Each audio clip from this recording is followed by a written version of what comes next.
Room Tone Podcast is a show produced by us, three movie nerds shooting the shit while talking about shooting the shit. Each episode builds upon the last, so we recommend starting at the beginning. Now, let's make a movie. My name is Austin Swain. I'm an animator and video production specialist in commercial advertising. And today I brought in a limerick, which the people in this room know I was kind of writing until the last second. So I mostly like the beginning of it, but it goes as follows. We're happy to have a guest so esteemed, to sew up this family fucked at the seams. Bring into light a new way to write, which is harder as fuck than it seems. You rhymed seams 3 times. No. Right? No, I rhymed esteemed. Oh. And then seams like sewing seams. And then seams like seaming seams. Right. Yeah. So Good job, almost. Star. Hey. That was a good one. Thank you. That was nice. And yeah, so to introduce our guest, we have a friend on the show, Holland. If you'd like to introduce yourself.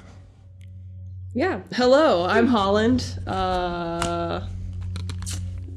Writer, lover, cat parent. Hell yes. I'm currently getting my MFA in creative writing, and I'm happy to be here. Wonderful. Hell yeah. Hell yeah. We're happy to have you. Yeah, it's we've been talking a lot about writing, so your perspective is going to be awesome today. Absolutely. My name is Maddie, and I am rekindling a hobby that I used to have, which is called, what is it called? Is it the Devil's Yo-Yo? I think they're called Diablos. Diablo. But basically they're a type of yo-yo that is a bigger, I can show you guys later, but it's a bigger, like 2 cups kind of connected together, and then you balance it on a string and spin it. And you can like throw it up in the air and do tricks and all that shit. And I had one like years and years ago, and we were at my mom's yesterday going through shit, and I found it again. So yesterday while we were playing in the yard, we were playing with it. But my intro is, do not whip people with the strings of this device. I would like to second that. What happened? Because Austin was like gonna whip me. Like he was like, and I was like, please don't whip me, blah, blah, blah. It was very playful, and I actually didn't hit you. Right. But I was like, oh. I want to make that very clear. Yeah. But I was like, that probably is interesting. Yeah. You want to try it? And Swain, being such a good sport, was like, sure, whip me. So all I'm saying is that I left like a fucking welt on his stomach. So if anyone wants to play with these things... Oh, no. No. I would recommend not whipping people with the strings. Dude, that's going to be so funny if that's a scar. Duly noted. It actually It's kind of badass. It is! It does. It looks cool. I have, so for those who can't see, I have like literally like lines across my belly where the string got me. And you said you didn't hit me that hard. It fucking hurt. Yeah, I like barely... I tried to go light on the motion, and it was like instantly. I was shocked. Yeah, so. But the Diablo thing is very fun, so I would recommend them, just not for whipping. Unless you're into that, I guess. Right, yeah. Well, yeah, good to know. No, yeah, totally. I've looked it up. Diabolo. There's an O in there. Ah, okay. Diabolo. Diabolo? Show a picture to the class. These things? Oh, yeah. Yep. The big hourglass rubber yo-yo string stick combo. Yeah. Hell yeah. But yeah. My name's Austin Rapeza. I'm an amateur filmmaker, and my movie/TV show recommendation for the week is, in honor of Holland being here, Boy by Taika Waititi.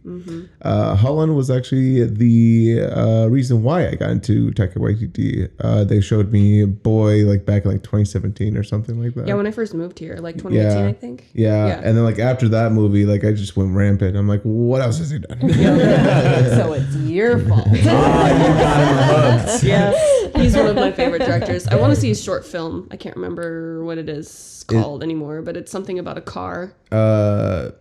Midnight Car Ride, I think it's called. Something like that, yeah. Yeah. It's on YouTube. Is it? Mm-hmm. Good to know. Fascinating. I always love finding like shorts from directors that you know, because it's just like so interesting to see them in a different format. Yeah. Yeah. And like to see their beginnings is really cool. Like Yeah, to see, oh yeah, you just like made this little short film that's on YouTube. Like fuck yeah. He did an interview and he was talking about how a lot of the people around him kept thinking that the film was going to fail because there wasn't like a twist. Oh, Because he's like, no, where's the twist though? He's like, no, I don't want to be a twist guy. I want to be like a slice of life. Yeah. He's Yeah. like, I'm just it's telling not a gonna story. work out, buddy. Yeah. Then he won an Oscar for it. Yeah. for the short. Yeah. Oh He did? wow, Oh wow. I didn't know that. that's awesome. amazing. Yeah. Huh. Cool. Yeah, because he did acting and stuff too. Like he still acts in like a lot of his own films, and then he's kind of guest stars in others. But like he was an actor, I think, first. Oh, Did a couple fascinating. like things in New Zealand, I think. Yeah, I like him way better as an actor than as a director. Oh, really? Personally, yeah. I really like him. I don't necessarily like his movies. That's fair. It's fair. Yeah, I get that. Yeah. Like I would hang out with him Yeah. more than anything. He's one I wouldn't mind meeting. I think he'd be really funny. Oh, Yeah. big time. I mean, yeah, he's just such a lovable dude. Like Dream Blunt rotation, Pedro Pascal and Taika Waititi. Ooh, that would be a good group. Good. Yeah, good answer. And Oscar Isaac. Oh yeah. The Three Wise Men. Three wise men. Three wise men of mixed nationalities. No one knows where you're from. Yeah, what a esoteric and mysterious spread you have. Oh my god. And me. Yeah, because Taika Waititi used to go by Taika Cohen because he's Oh. like he's Maori, but he's also like half Jewish. Oh, interesting. I didn't know that. That's nuts. That's We're cool. learning so much about Taika We Waititi are. today. Yeah, which is one of the reasons why I was like, oh, Jojo Rabbit. I was like, yeah, it makes sense. Yeah. Yeah. He would Totally. play Hitler. Yeah. I love that a Jewish person played Hitler. Yeah. Yeah. Yeah, that's awesome. If only he could see it now. He'd be so mad. Yeah. Pause for room tone.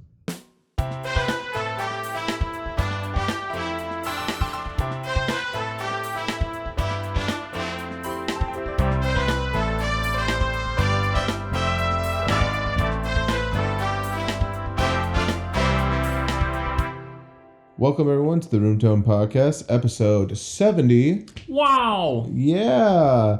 And in honor of episode 70, we decided to bring in our special guest, Holland. Hello. How you doing, Holland? So you've never been on the show before. That's a joke only we get. Yeah. Inside joke. You had to be there. So I know in the intro you gave a little bit about like what you're doing, like what you're going to school for. Can you tell us a little bit about like just like your creative writing background, like how you started?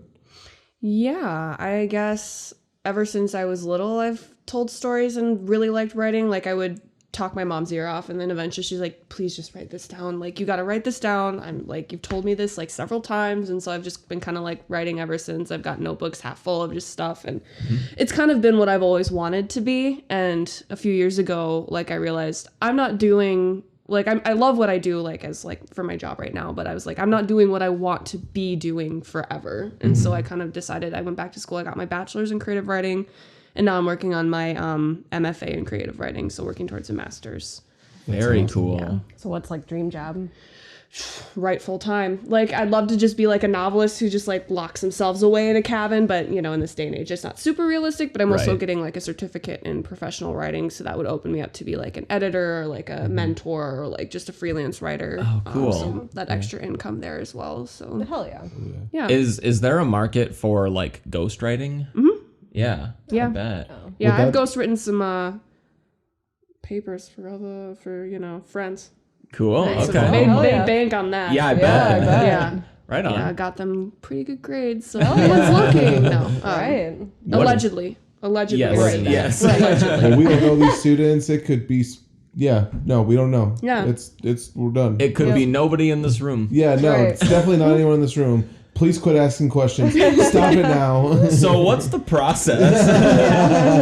So like what has your experience been like in a master's of creative writing? Like what's that experience like? Yeah, it's untraditional because it's online. Okay. That's kind of what I have time for like a schedule. The bachelor's was difficult to get through because there were a lot of people in the bachelor's program who I was like, are you sure this is what you want to do? Because this is bad. But then there's like a whole like process to get into the MFA. We got to turn in writing samples. So it's been a lot more geared towards like writing and actually like the business of like, starting a business, what you're going to need, like becoming an independent contractor. So it's like building those skills. But then the thesis is like I will be like just writing a full manuscript, and like by the end of the program it's supposed to be ready. Like the idea is it's ready for publication. Okay. Oh wow. So that's Really kind of cool. what So that starts in a couple terms. I'll like be starting on that thesis. So Cool. So, and a manuscript is like a book that's not published. Yep. Is that kind of that? So it would be a polished manuscript, hopefully, ideally, like ready to send to like an editor or to be published. That is wicked. Yeah, That's awesome. seriously. Really, what would you say is like your writing style? Well, I don't know. That's a tough question. I know like what genre I write in, and that would be science fiction, like speculative fiction. I've written some horror, like short stories, which I think is really fun to write. But I grew up on a lot of like Stephen King, and so Stephen King, Neil Gaiman. I couldn't think. I was like, who's that one guy? Like, I really like. So it's just like I don't know. And then I'm also influenced like by like a lot of superhero stuff because I just really like superhero movies like that. So I guess it's kind of like I like to use comedy in my writing, but I also like that factor of like how I do like that factor of like how our identities and our trauma or experiences like forms someone into who they are and how that character would interact with like a world like way in the future or like a world that isn't this world. And Oh, yeah. Very cool. Hell yeah. Well, that's fun. Do you have a place where you publish like your writing? I was gonna say, I want to read some. Oh my gosh. Well, if you like fan fiction and you like Red versus Blue, I have 33 works on Archive of Our Own. Okay. Hell yeah. And that's very sci-fi. I have not published anything, like I don't publish anything like that I'm not like completely finished with. I'm always willing to like share like drafts and stuff like that. But like as of right now, I would say I'm like, how many words in? I'm like 70,000 words into like a rough draft of like my manuscripts because I do like NaNoWriMo all the time, and that helps.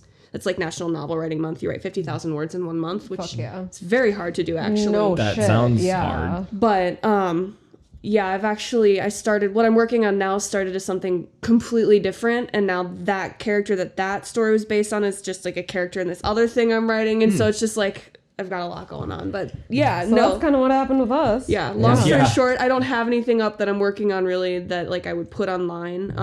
But I do like submit to like contests and stuff like that. Oh, very cool. Yeah. Well, yeah, if you ever have anything you would have ready to share, I would love to read some Yeah, of absolutely. it. Absolutely. Would you like to shout out your Archive of Our Own? That seems... It's very niche. I mean, I don't know a lot of, like, the Red versus Blue fan was actually a lot larger than I thought it would be. Oh, wow, yeah. And so, forgive my ignorance, is that like the Halo? Yep, that's the Halo Machinima by Rooster Teeth. It's the longest running web sci-fi series. Is it still going? It is, except they just dropped a trailer that they're going to redux everything after, I think it's like season 12 or 13. But it's going to be the last season because there was like a lot of mixed reviews about everything beyond. It's called the Chorus arc, but like season like 12, 13. Gotcha. A lot of mixed reviews. I enjoyed. I mean, I just enjoy things in general, and I have my critiques, obviously. Of course. But yeah. So they're gonna go back, and the final season's like finally happening, which is like just surreal to me because it's been going since like 2005 or 6. Ages. Wow. That is nuts. Same people still voicing those characters. Yeah. You know. It's, That's so cool. Yeah. Well, and it also like if you're gonna go on AO3 to read this, just so you're all aware, I ship Grimmins, okay? Like Griffin Simmons are my ship, and I write pretty much that. So you gotta be like ready for some gay space Marines, okay? Hell So yeah. like that's pretty much what Always it ready is. for that. Yeah. Gay Space Marine. Yeah, and there's some lesbians in there too, and then fuck yeah. you know stuff I've written for other people for gifts because there's like writing events and stuff like that. But yeah, what is it? It's like Foxtrot 77, I think, is the I'll follow you. the profile.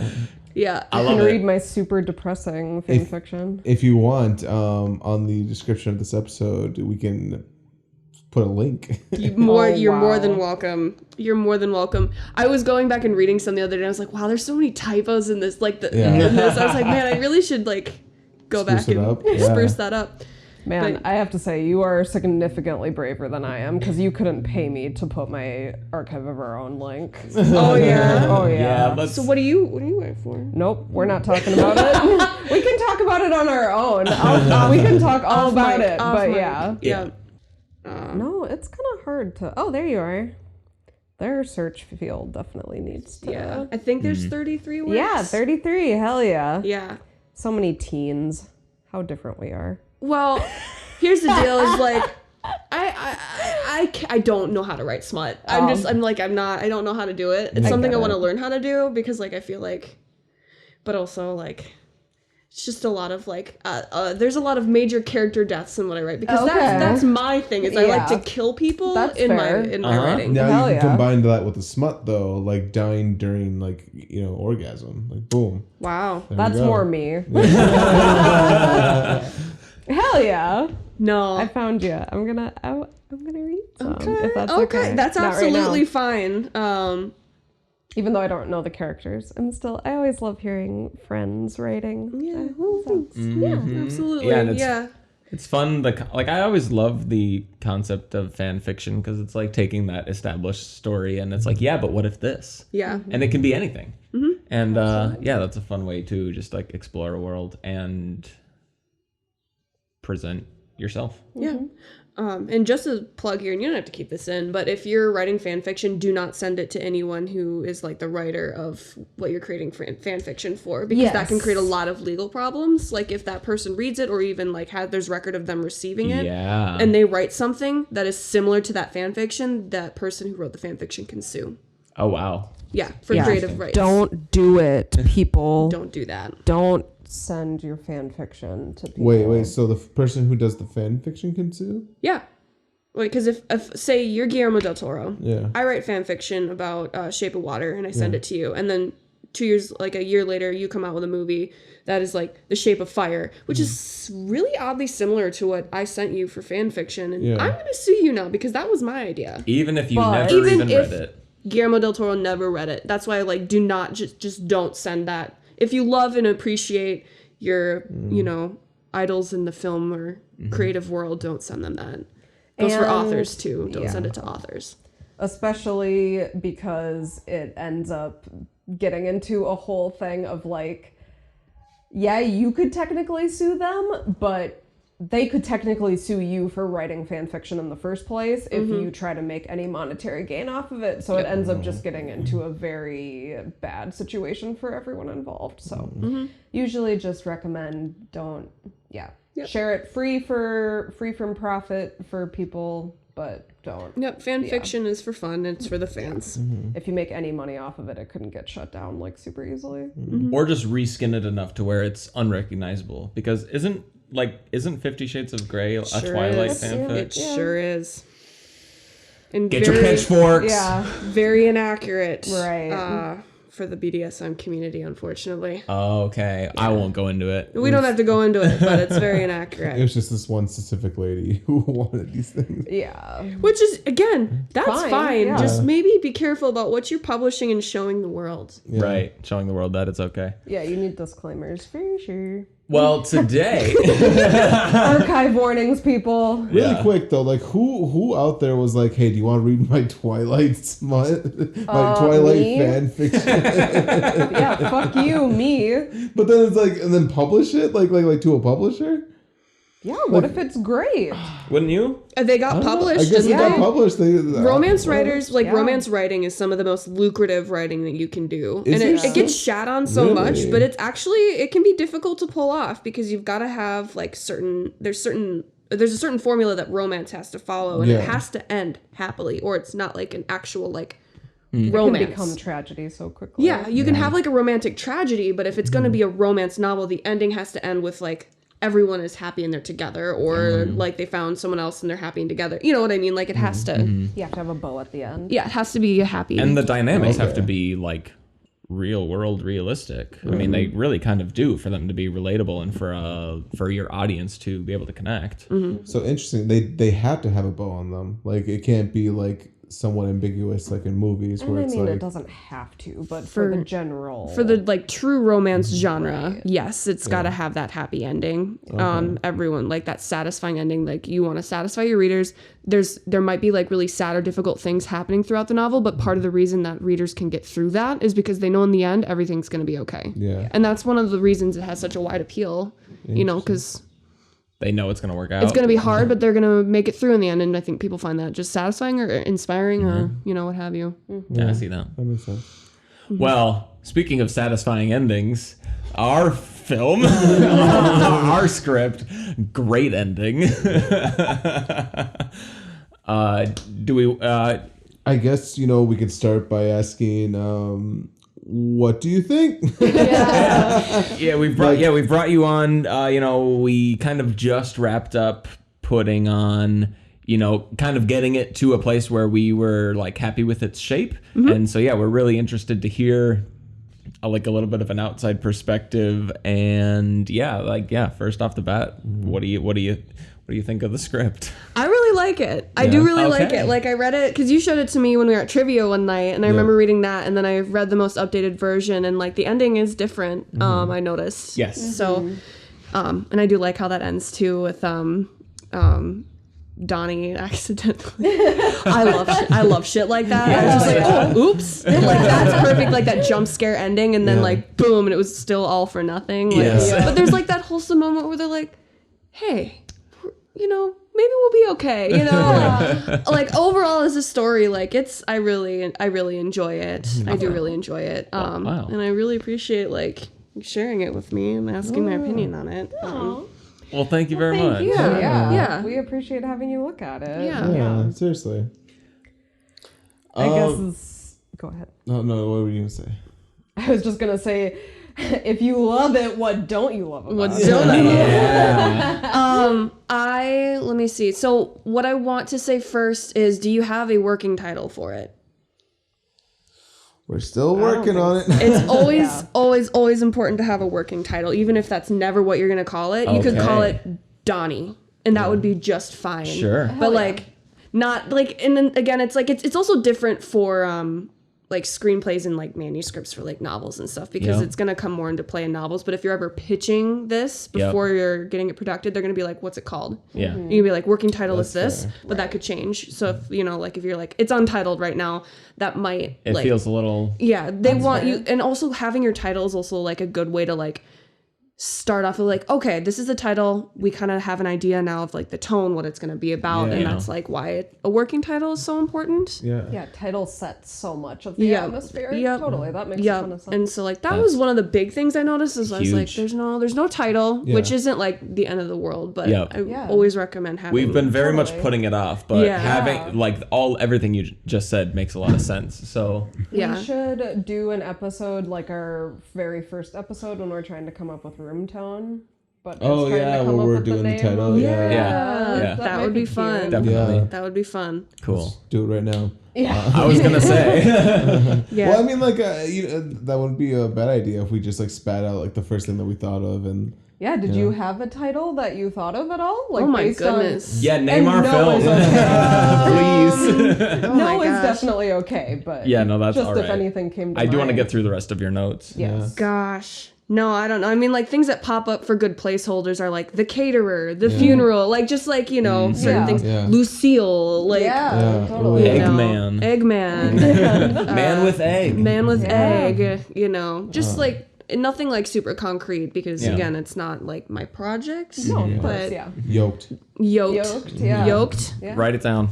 Yoked. Yeah. All right, cool. That's a very good note. Yeah, very good. Yeah. Thank you.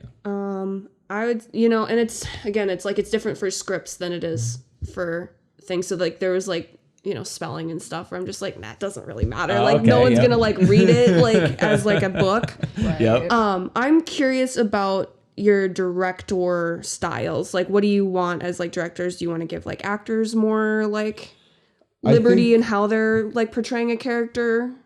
Or are you like very set on like how you want a certain character to like compose himself. I think the more we've talked about it, the more we've kind of wanted to go about it in a way where we had like a safety line where it's like, yep, this works. But I think on set within the moment, we wouldn't mind a little bit of improvisation or like a little bit of flavor from the actor presenting. Am I right on that, or do you? Well, it's tricky because I think both are true. I mean, everything exists on a spectrum. So it's like I think we do have a pretty good idea of like how these characters would react to a thing. But I think we are also very open to like the casting kind of dictating their mannerisms and things like that. And yeah, I mean, improving lines and things like that on set is definitely something that we're open to. But I think overall we do have a pretty good idea of like who these people are. Yeah. I think, or I guess I'm speaking for myself, but I feel like I would like to have more actual written dialogue than relying more on the actors as it stands currently. But I think having the actors' input is always helpful because they're going to bring their own personality to it anyways. That's very fair. You know, like I think it also depends on the actor too. Like if we have people who are playing it who are like, I just want to read my lines and kind of go forward, like, but still giving that energy, like, sure. But if there's people who do like to improv or whatever, and they're good at it, and we've liked what they've done, like, you know, encouraging that more. Like, I don't think we want to limit our like artists, but I definitely do think we want to make sure that we're happy. At the end of the day, we're happy with what's being presented. Yeah. Yeah, and that's something that I was like, I need to make a mental note to ask about that too, because I think sticking with the dialogue is like, if that's what you want to do, I think that's awesome. I think the dialogue overall is really good. I think there's some like awkward phrasing and stuff. Like it's hard. I don't have the thing in front of me. Yeah. But clearly, like each of these characters has their own way of like speaking and interacting with one another, and that comes across very clearly. Okay. One of the reasons I asked is there are a lot of like guiding words in parentheses, like of how their tone of voice should be. Right. And that can make it, at least from my experience, it can kind of gum up like just reading through it, like adding all those adverbs and adjectives can make it difficult to like fully understand what it is you want. Okay. Or like you're bringing these lines, you're giving them a description of this character and kind of like tonally what you want, and then kind of like during that table read, I think if there's like an initial table read, having those guiding words would be very important. But I think also like as they're moving on, like they're gonna get into their roles and they're going to like kind of be able to guide themselves. And that's just something, it's maybe more picky than anything. It's just like seeing a lot of like adjectives like mournfully this or like quietly mournful, like sometimes that like it distracts from like what the line is going to be that I need to read. And That makes so that was something that I noticed. But again, like scripts and novels are different. But like that's kind of what I asked is like, are you going to like direct them as you're filming, or do you want them to like see that and have that practiced, and like if that makes sense? I think that was kind of like a note for like general guidance for the person reading it. Just so like we can kind of get an idea of like how we would want them to sound in that moment. Or just even a reminder for us as we're writing. Yeah, exactly. Like, because we're still, you know, especially through the writing process, we were still getting to know these characters. And so it's like I think we were really kind of fighting for clarity. Yeah. And so I think you're right. Like maybe, especially by the time we've cast and we've gone through like the blocking and kind of established the story beats with them, I can definitely see like a stripped down version of the script that allows for that kind of free flow of emotion. Yeah, that makes a ton of Interesting. Yeah. Yeah. Fun. I'm interested in Lonnie finding out about her dad's death. Is she sad about it? Because in that scene when she's like with her lover, it's like, you know, she's sat on the phone, quiet on the phone, and then like she kind of like, she's like, oh, my dad died, and like, how long does this shit last? And is that like supposed to be like a joint or drugs or something? Like it is a drug reference. It's in the script. Okay. Yeah. It's in the script. It's in the script. It's so I was curious about like, you know, what if that would be Lonnie's actual reaction, or if it's more of like she's just quietly on the phone, like trying not to like give away that she's, you know, right with someone yeah intimately. That's a good question. Sorry. you want to go first? I guess I was gonna say like the way that like I saw it during the time we were writing it was like she knows that her dad's gonna come back, and so like it's not necessarily like the like. There's no I don't know if there's like they're necessarily like mourning or if they are like if they are in that moment. I don't know. That's a tricky rabbit hole. Yeah, that is Because Donnie sobs. That's right. Yep. We all know was how the- Donnie feels. Yes. Right, yes. Donnie's broken the fuck up. Yeah. But it's like, that is an interesting point because, we write Lonnie as like this very aloof, kind of coy, dismissive. But I think, well, it's tricky because Can I say what I was gonna say? Please, I'm so sorry. That's okay. Just before I forget. Mm-hmm.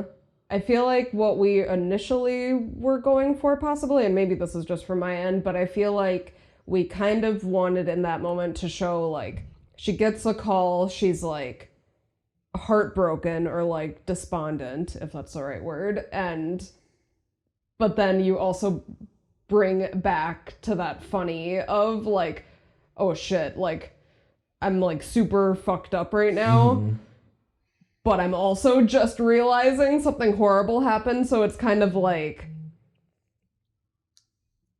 she's feeling very like she's upset by the death of her dad, but she's in the wrong mindset by force of outside circumstance. So it's kind of like, yeah, I'm upset, but I'm also like on ecstasy, so I'm like still in a good place, you know? So that's why I've always kind of seen she asks like, how long does this last? Because she knows that like after this is over, it's gonna hurt. Like after it gets out of her system, you know? Absolutely. That's how I've always thought. But Cool. Wait, actually, didn't she say, I think my dad just died? Yeah. Did she say like that line? Yes. So it wasn't like the joke like she was on drugs and she wasn't sure if this was like a hallucination or if like her dad actually just died? And like that's why there was like the questioning of like how long does this last?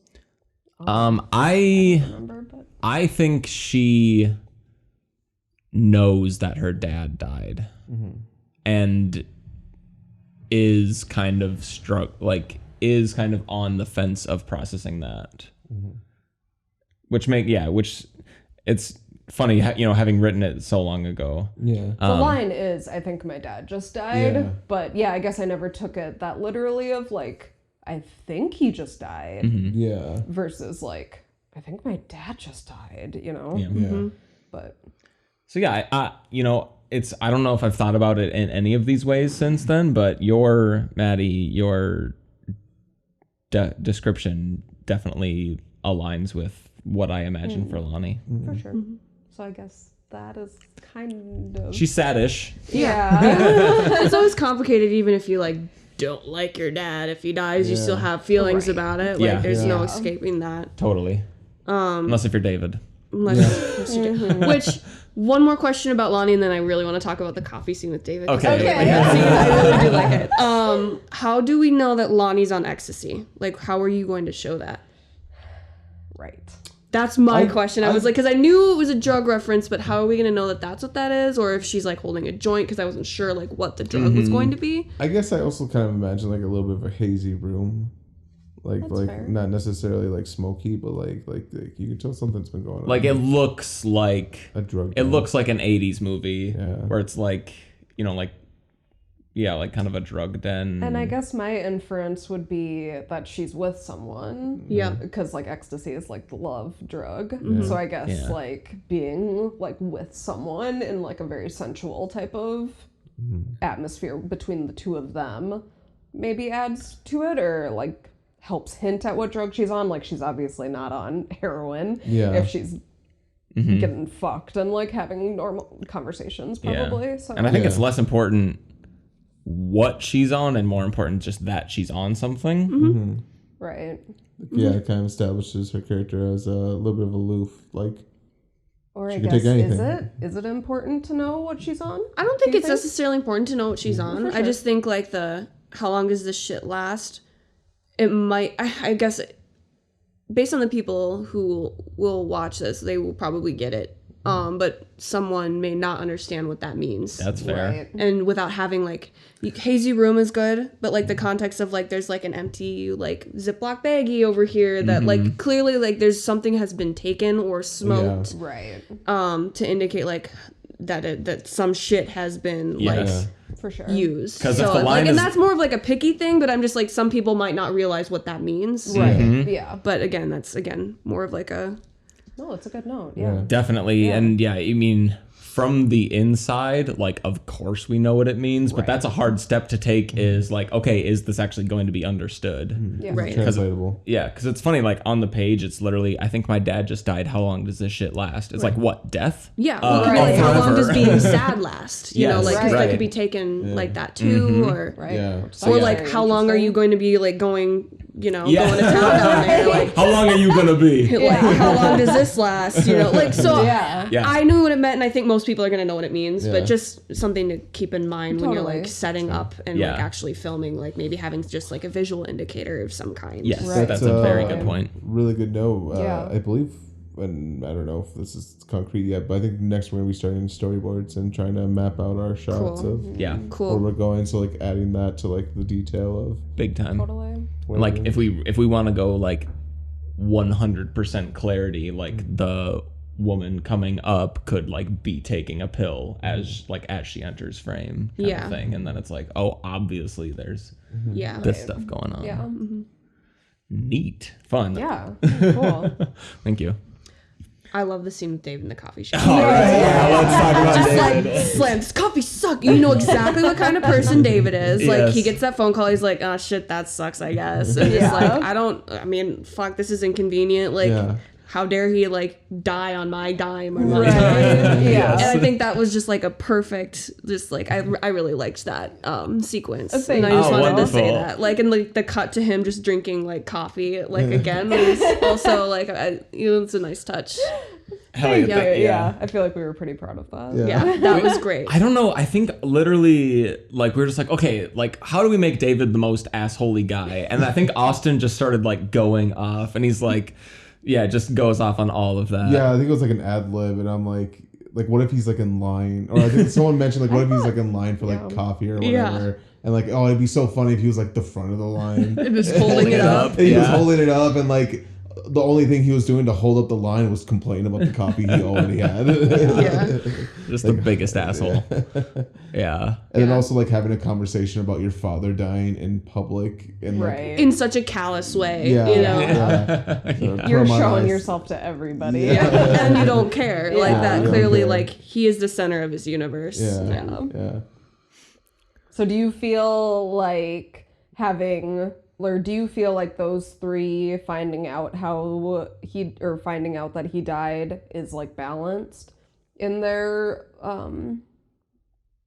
Introduction. just like reactions? Yeah. Yeah, I think so. Like Okay. we have Donnie like loves his dad, daddy's boy, like Right. absolutely broken up, even though he knows like there's a way to resurrect. Like Right. it's still like, and also he's the one who found him, right? Yeah. Yeah. So like that would just be tragic in and of itself, Right. like especially if like that's your idol Yeah. right there. Mm-hmm. And I think like Lonnie being like, you know, on drugs, like doing her thing, and then like David being an asshole and just but he's definitely got that personality. He's a middle child, right? Yes. Yeah, he's definitely got that middle child energy.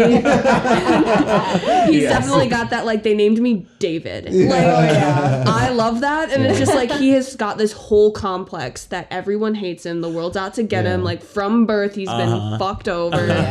Like he's like very much got that going for him. And like Lonnie's got that, like, she's been allowed to get away with anything. And then like Donnie's got that personality of he's been trying to like be his father, live up to his father's expectations, and probably not meeting them because his father's a dick, you know, like Yes. Nailed it. yeah. Anyway, like that all yes. comes across really well in what you've Amazing. written. Yeah. Cool. Man, there is such a fear of like that nobody knows what the fuck we're talking about.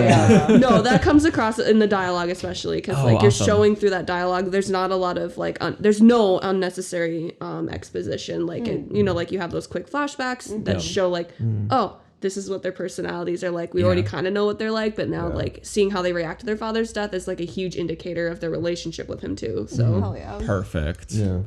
Yeah, that was one thing we really struggled with, especially like in the latest session of writing, is like, okay, how do we like have them fight and have it be about like their relationship with their father, like, but still without like putting down their dad, or still kind of keeping him in this positive light, but showing how he negatively affected each of them was like a big challenge that we had. And I think was even a note that Austin kind of brought in from you off podcast of like, oh, Holland says we should explore like a little bit more of kind of their childhood traumas and like kind of getting those arguments in. And so I thought that was like a great note, and we went for it. I thought that worked well. yeah. And it's kind of like with a lot of that emotional stuff from childhood, like you might not realize that you were going through something until like you sit and you like reflect on it and you're like, wait a minute, that's a dick. You know, kind of like doesn't always hit, or like because there's all that emotional trauma, you are like forced to see him in that positive light because like that's what you've been told is like this is positive. Like Yes. Yeah.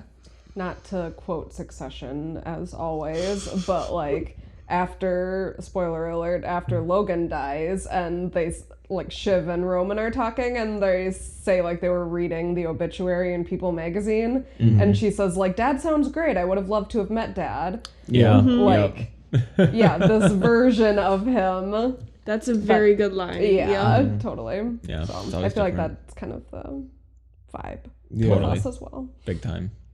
Yeah.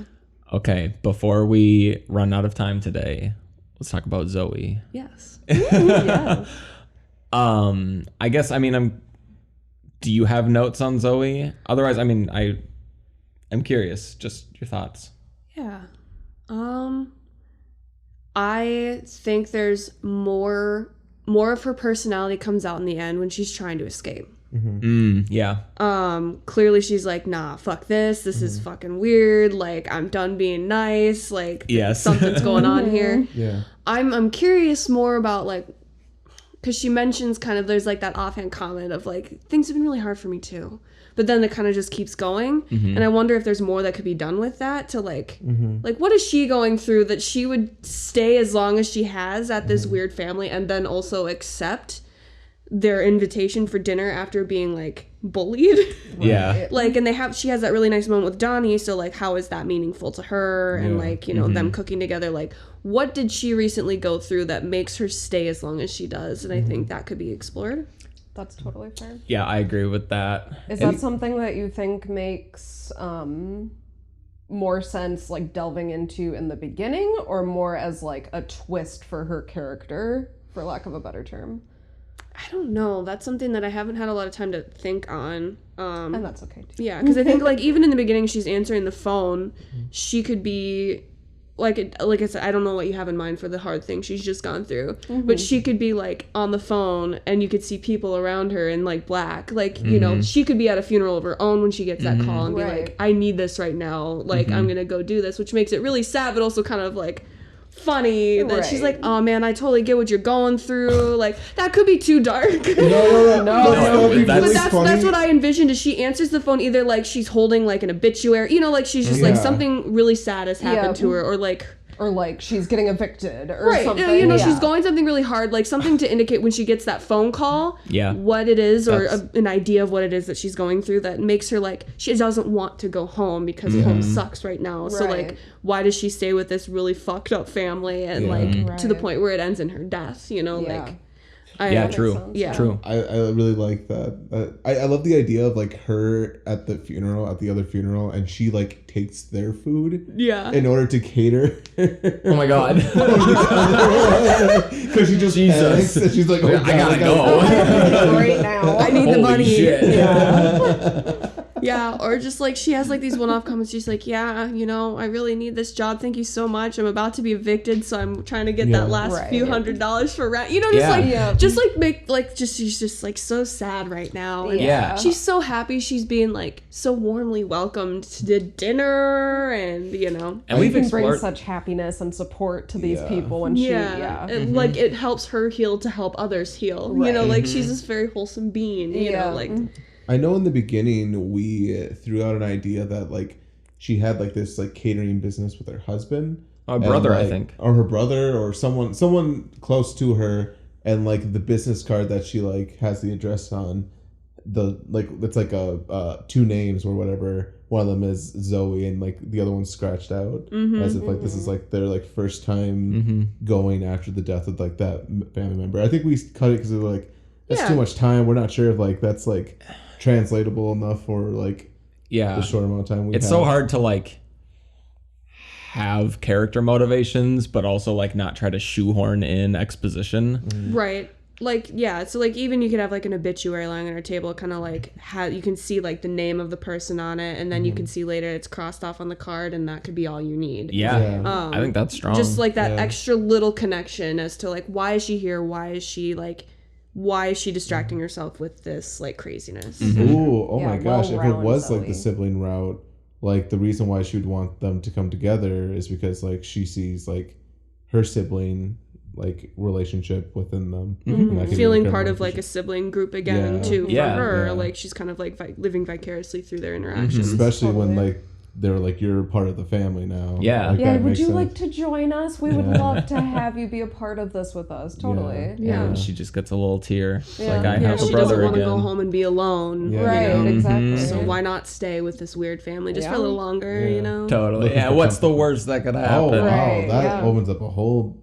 I like that for Zoe. Yeah, I do too. Even if it's like, it's short, you know, it's a short film, but it gives her just that more depth too. It's exactly, we should watch 10 Cloverfield Lane as like inspiration, because that's exactly how the intro to that feels. Yeah. So deal. We could probably take some tips. I need to watch that again. I remember really liking it. Was that the one we watched, The Cabin? Yeah. Yeah. With John Goodman. Oh my God. I love John Goodman. I hated him in that film because of his heavy breathing the whole time. I know it was part of the character. He did wonderful at it. Hated it. Every single moment. That's fair. You can't go out there. You're gonna die. I was like, oh my God, brother. I feel like I didn't even really notice that. Was good. Oh, I noticed it the whole time. And I'm like, I know this is your character, but Jesus Christ. Yeah. Didn't you fall asleep? Did you? I fell asleep towards the, like 20 minutes towards the end. Yeah. I finished it. Did you finish it? Oh, okay. That's, That breathing is hypnotic. Just the whole time he was in the room, I'm like, Jesus. Man, I was literally never the same. You feel uncomfortable with the people he's holding hostage. Yeah. Yeah, it's a good touch. Yeah. Okay, can I ask you this? Yes. So, in sort of this, like, second pass of writing, I think we sort of rediscovered how we wanted our climax and twist to feel, as like, you know, they sit down to dinner and like tensions rise and like that kind of ramps up towards a climax, and like Zoe kind of ends up quelling it, and it's like, all is good, and then we kind of like flip the script and double back into like, oh shit, nothing's good, and then she dies. Yeah. How does that read? Like, do you think that that's successful, or is there a different energy that still needs to be kind of built into that? That's a good question too. I think it makes sense because it helps Zoe's character kind of feel fulfilled, and you think that this is reaching the end, right? You know, she helps them kind of like work through that that family, like that grief and that trauma, and like they're like, thank you for, you know, like helping us and talking us through that. That's like, and then so they're like, you know, it seems like, wow, they've had this nice bonding moment. They're really like, you know, things are winding down for the night, and then like, you know, then she goes to go get, I'm trying to remember, what does she go? She goes Scotch. To go, Scotch. Yeah. And then goes in the room she's not supposed to, because she's like, well, I live here now, basically. This is my family. I can just go in the store. And then things take a turn. You could even, like, I don't know if there's any way to portray like the other like Lonnie, Donnie, and David having like any like side glances, like maybe they feel a little bit bad that they're like gonna go kill this girl, or maybe they don't care at all because they're all like a bunch of narcissists. You know what I mean? Right. Like, but like I think it's a good like, oh, this is actually like a nice little wholesome ending, and then like, but you start to forget like the weird thing in the chicken coop with like the chicken and the blood, you know, like something. Right. And then all of a sudden she walks by that door again, and then you're like, wonder what's in there. And then she goes in, and then like, oh yeah, remember that chicken that's fucking weird? Yeah. Yeah. So I think it's like it's a good distraction to have that wholesome moment where some things seem to get resolved, and then like, wait a minute, that's right, there's something else going on here. Like, sure. Cool. I think it's a nice twist. Okay. That feels good because we were talking about that as like a fake out, like It's like a good fake out. ending. Yeah. It's a good fake out. Perfect. Yeah. Wonderful. I know we've just been drilling you. Do you have like any other, I mean, because, you know, we're just going to kind of carry this forward into our edit and we're kind of running out of time for today. Yeah. Are there any other like just notes overall? I don't think so. The one line that Donnie says, I told you so many times not to open that door, he tells her once. So is there another time you could incorporate him, like him like rushing her past that door as they're doing like a montage or something? Just something that shows that he's been reminding her, or like, by the way, or just like, you know, I told you not to go in there.